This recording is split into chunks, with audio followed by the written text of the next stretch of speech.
Now, the corruption in our nation these days is off the rails, it seems to me, and it doesn't seem to matter where you look.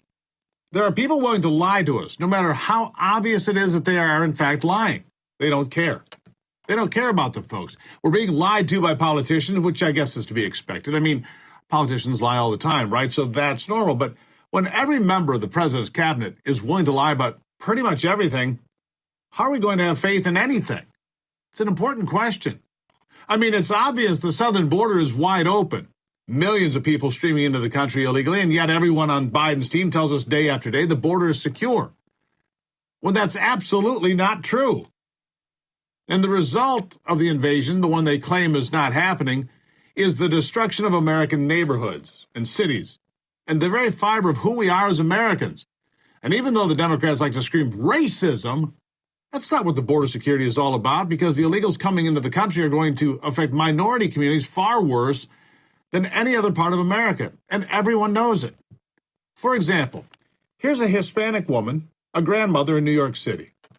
She says they are angry and scared about illegal aliens being dumped into schools in their neighborhoods, putting the local kids into the streets to play because the school's been taken over, and the playground too, and then raising serious concerns about the safety of everyone around the neighborhood. Listen to this. We're scared. We're scared. We don't know, and we don't have no concrete answers if these people have been in the process of being, if they check the backgrounds. We don't know if we're getting rapists, criminals, killers. We don't know anything. So we want to make sure of that. And what the community is asking, bring them to another place. It's not that we don't want to help them and we don't want them in our community. It's treat them with dignity. We don't have no showers for them. Where are they going to eat? There's a lot of issues here that they need to be looked at. Notice that these Democrats, state and local governments are not moving illegals to rich, white, liberal neighborhoods, like Martha's Vineyard. It's interesting, isn't it? It's almost like they don't actually care about minorities, except to gin up the race stuff for elections.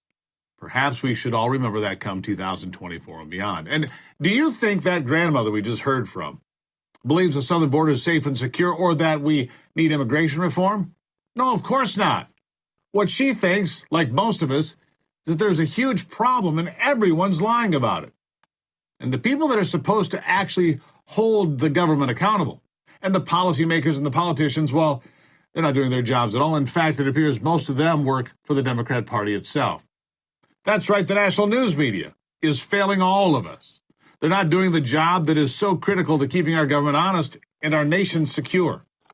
The Durham report, for example, completely destroyed the entire Russia narrative that has been pushed for years and undermined our country. But today, you would have no idea how damning the Durham report was by watching the big networks.